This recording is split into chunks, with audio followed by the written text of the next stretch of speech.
Now at 5, Joplin police investigate an early morning house fire they call suspicious.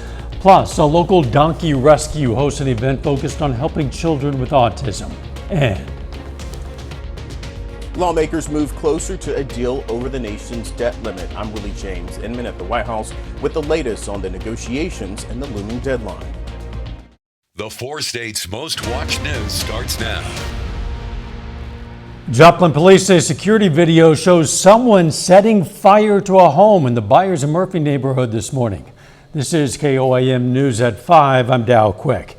Fire crews were dispatched just before 3 a.m. to 1101 South Jackson in Joplin. They found the single-story house fully engulfed in flames. It was brought under control by 310.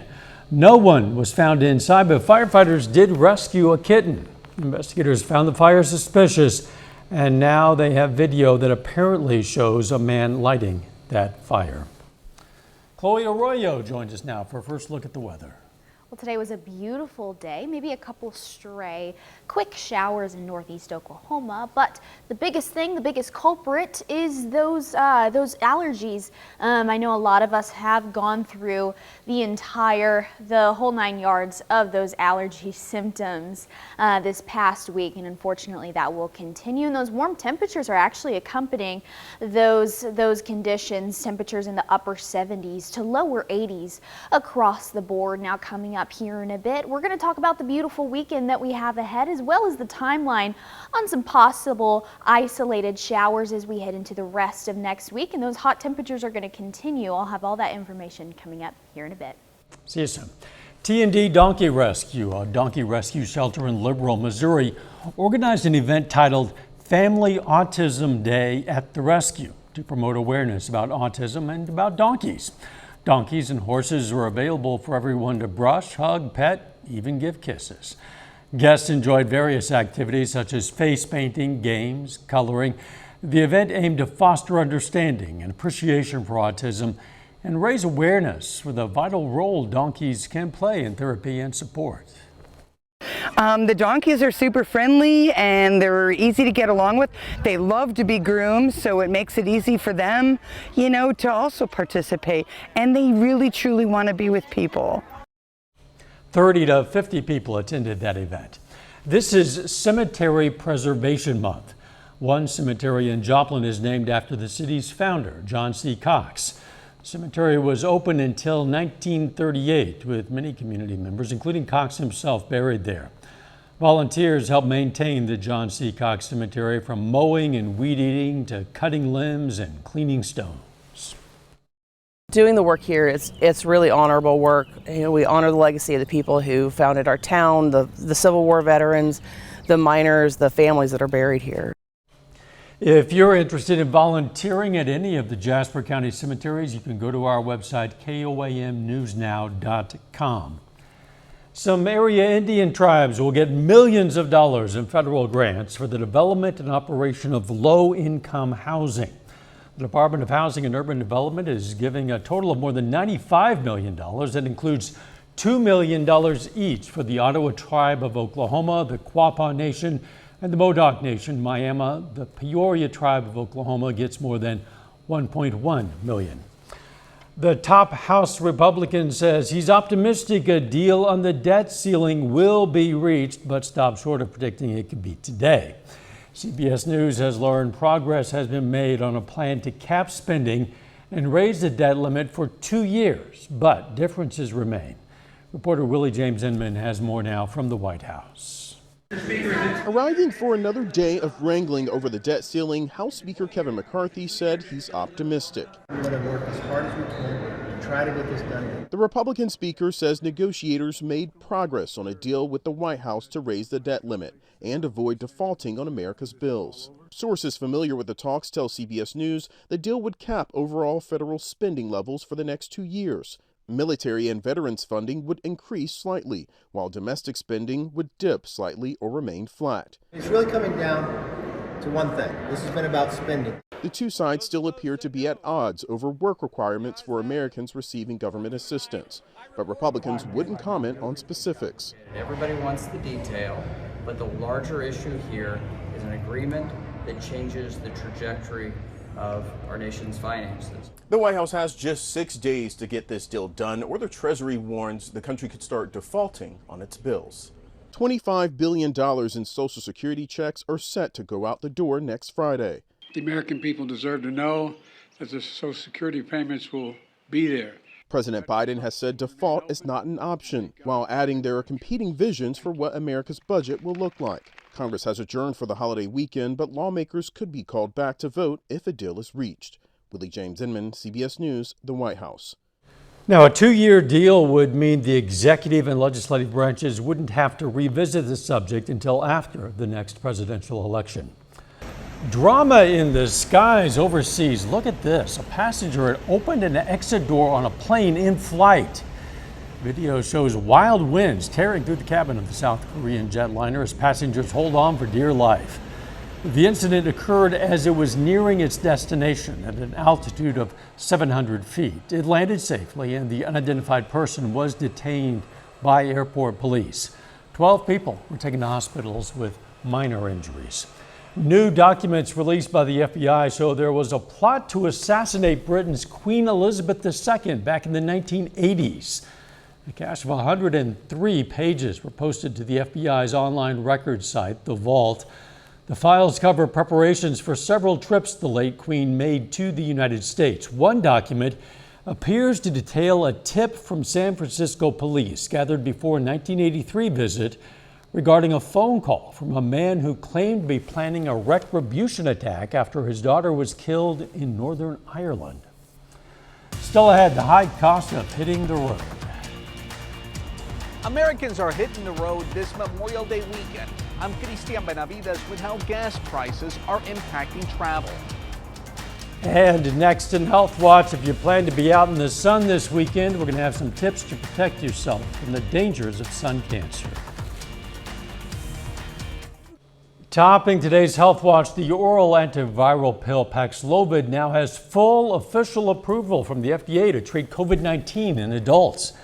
The medicine is for mild to moderate cases in high-risk patients and has been widely prescribed for more than a year under emergency use authorization. Scientists say artificial intelligence helped them to develop new antibiotics to fight a dangerous type of drug-resistant bacteria. This new antibiotic, they named Abaucin, controlled the growth of a deadly superbug often found in hospitals and other healthcare facilities. Doctors used AI technology to sort through thousands of potential compounds to locate the few with the most promise, which significantly cut testing time. Now, so far, they've tested it only on mice. There is no word on when human trials might begin. The Friday before Memorial Day is designated Don't Fry Day. It's the day the National Council on Skin Cancer Prevention tries to raise awareness and bring down skin cancer rates. Reporter Bradley Blackburn has one woman's battle with skin cancer and her message for others. 35-year-old Steph Mann and her family enjoy spending time outdoors, but she says after she had melanoma 4 years ago, they take every precaution. I do wear a hat now. When I do put SPF on, it's 50. It's not 15 anymore. I will put 50 or 75 on them and always in the shade, never out. Steph's melanoma, which her mom initially spotted on the back of her leg, was found early. They got to go deep enough to get it and they have to go wide enough to get it. They got it all, which is good. The number one thing you want to do to protect yourself from the sun is to wear sunscreen regularly and consistently. Dr. Marla Diaco of Schweiger Dermatology Group says when choosing a sunscreen, look for at least SPF 30 or higher and broad spectrum, which blocks UVA and UVB rays.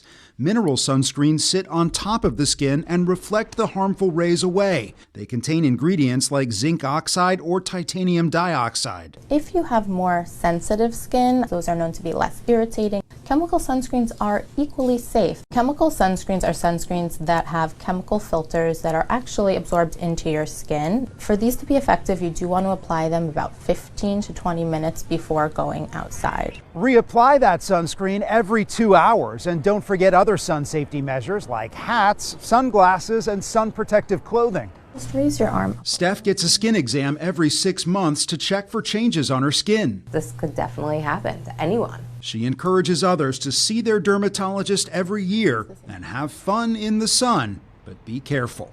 Bradley Blackburn, CBS News, New York.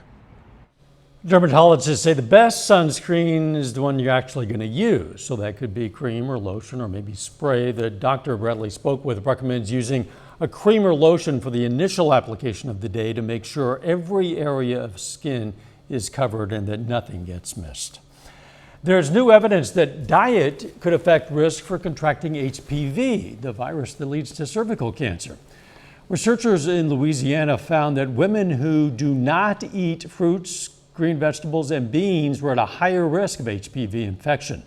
Those foods have 4 key antioxidants that might reduce HPV risk. And that is a look at today's health news. A little bit later, how the president of Microsoft is proposing Congress regulate artificial intelligence. Well, it's setting up to be a beautiful weekend. Stick around. I'll have the full details on that coming up next.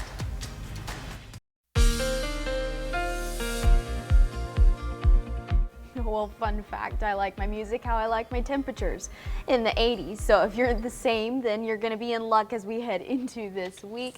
Taking a look at our Indigo Sky Casino and Resort just west of Seneca, Missouri. Got a couple of cirrus clouds, a couple wispy clouds up in the sky, but nothing keeping us from seeing that sunshine, warming us up quite a bit into the upper 70s, lower 80s, 81 for Miami, Lamar at 79, Iola, you're currently sitting at 80 degrees as it stands, so pretty warm outside, and that temperature trend is actually going to continue heading into this weekend. We'll see our temperatures in the upper 70s, lower 80s. Sunday we'll see a couple more clouds than we will on Saturday, but still seeing that sunshine peeking through. So if you have those outdoor plans, it'll be a very summer-like day both Saturday and Sunday. Now, along with that, here's the catch. We've got some dry conditions. We're continuing to see this. We've seen this for quite a bit of time. Now, Joplin and Miami, right along that cusp between dry and normal, but as you head a little further west up into Independence and Chanute, that's where our extreme to exceptional rates of drought conditions are continuing to persist. And unfortunately, we don't have much in the way of rainfall. Excuse me, my clicker is actually not working very well right now, but we don't have much rainfall expected as we head into this weekend. Northeastern Oklahoma as well as south central Kansas a little further west could see some rain along with that as we head into this weekend, but nothing much and not nearly enough to aid our dry conditions. But here's a breakdown of what we'll see this weekend. Friday evening, in a couple hours here, we'll dip down into the mid to lower 70s. Then we'll dip down into the 50s for our lows, mainly mid to upper 50s for all of our folks in the viewing area. And then for our highs tomorrow, we'll continue to warm up into the 80s, feeling very nice for some of us, upper 70s for Joplin and Pittsburgh, but we'll warm up even more as we head into Sunday. Sunday morning will be in the 50s, and then Sunday afternoon once again will be in the 80s, feeling very nice outside. Temperatures warming up, 81 for Pittsburgh, Fort Scott sitting at 82 by 5 p.m. on Sunday. Monday morning will be a similar setup, just a hair warmer and a couple more straggling clouds here and there. Temperatures tonight are going to warm down or cool down into the 50s. Our low 52 for tonight, but we'll warm up pretty quickly, 70 degrees by the time we get to 10 a.m. So we're warming up pretty quickly. We'll have a cool start most mornings, and then we'll warm up rather quickly. That'll be a trend that we will continue to see as we head into this week. Now, put on your calendar a couple chances for rain throughout the week. They will be very slim and very isolated, but nonetheless a slight chance. So definitely put that on your calendar as you head into this week. But boy, this weekend it looks nearly perfect for a holiday weekend. It sure does. It sure does. We'll take it. Chloe Arroyo. Thanks, Chloe. A Memorial Day tribute is on display this weekend at the National Mall in Washington, D.C. to honor more than 645,000 American service members who gave their lives in service to our nation since World War I.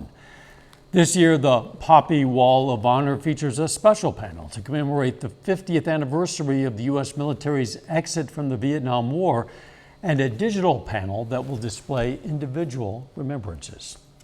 Coming up, what you can expect from gas prices if you plan to hit the road this Memorial Day weekend.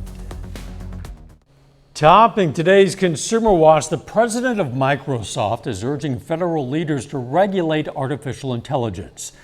In a speech before some members of Congress, Brad Smith laid out a 5-point plan for addressing risks. It involves creating a new federal agency for AI oversight and supporting U.S. companies that compete with rivals in China.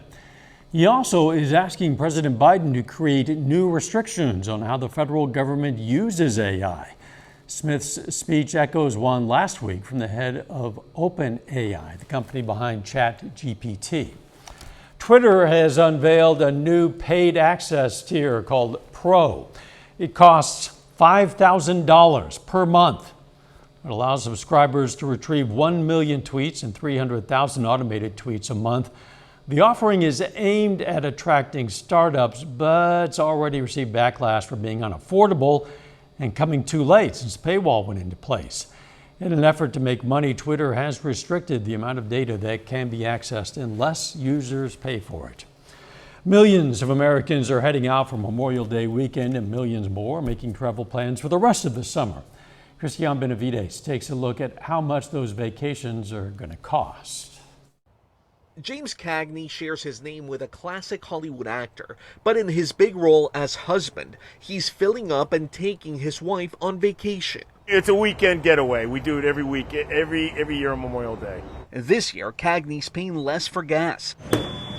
According to AAA, prices at the pump are down more than $1 a gallon from a year ago. That means over the Memorial Day 4-day weekend, Americans are going to be spending $1.6 billion less on gasoline compared to last year. Patrick DeHaan from Gas Buddy says prices could remain steady for a while. Barring hurricanes or unexpected disruptions, gas prices should be affordable for much of the summer.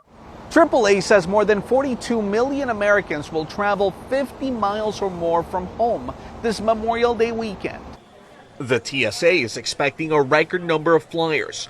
Heading overseas is more expensive than a year ago, but according to the travel site Hopper, domestic tickets are down about 19%, and travelers taking off early in the week can save even more. Typically, domestic airfare is anywhere from $50 to $100 cheaper departing Monday, Tuesday, Wednesday. Hopper's Haley Berg says hotel rooms are pricier, up 11% from last year. You can find better deals, especially if you book at the last minute in major cities and stay off the beaten track outside of the main downtown areas. Berg says another way to save, put off flying until the fall, when airfares are about 30% cheaper. Christian Benavides, CBS News, Pompano Beach, Florida. AAA also says if you're looking to hit the roads, leaving on Saturday or Sunday might be the best option because the roads should be less crowded. Those of you catching flights might also want to pack your patience. AAA predicts airports could be at their busiest in nearly 20 years. A final check of the forecast up next.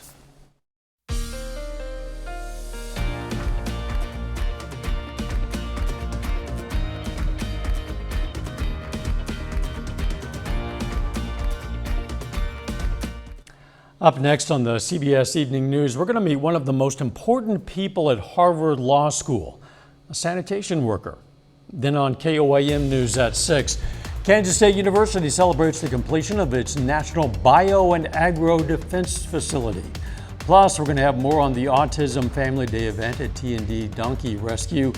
And several area high school basketball teams are competing today at the state level. We're going to have the scores for you. You'll stay with us for the CBS Evening News and then KOAM News at 6.